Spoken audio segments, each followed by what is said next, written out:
लक्ष्मण जी ने कहा मैं छत्री हूँ, छत्री कभी किसी के आगे गर्दन नहीं झुकाता, जैसे भी माला पहनानी हो पहना दो।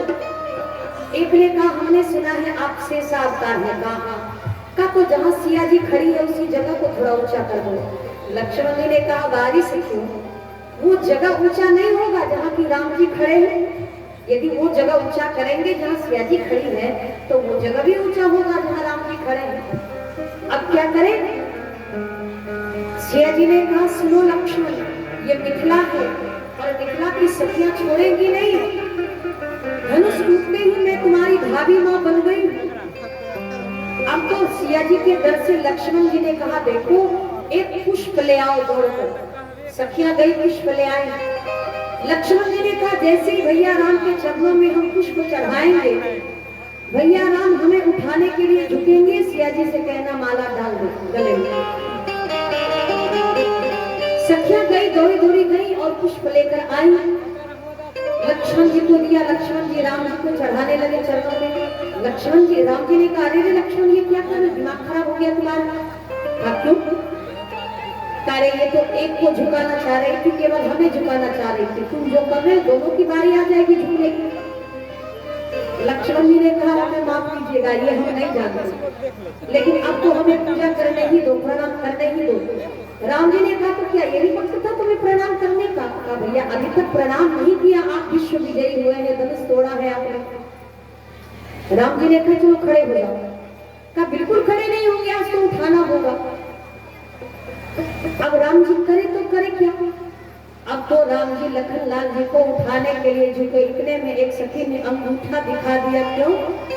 अभी तो अकड़ दिखा रहे थे कि छत्री किसी के आगे गर्दन नहीं झुकाता और हम तो एक को झुकाना चाह रही थी, आप तो दोनों भैया झुक गए। बोलिए श्री मिथिला धाम की। जैसे ही लक्ष्मण जी को उठाने के लिए राम जी झुके कि बाबा तुलसी ने कहा बाबा छवि अवलोकी सहेरा, बड़ी छवि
रघुवर और जयमाल।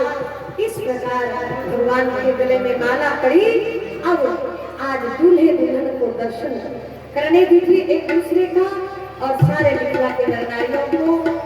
आइए दूत अवध पटो जाई, आज होने को दशरथ ही बुलाई। निमंत्रण क्यों नहीं गया अयोध्या मिथिला से? क्यों नहीं महाराज दशरथ धनुष यज्ञ में आए? और फिर कैसे बारात आई, कैसे विवाह संपन्न हुआ, ये सारी चर्चा कल आने वाली कथा में होगी।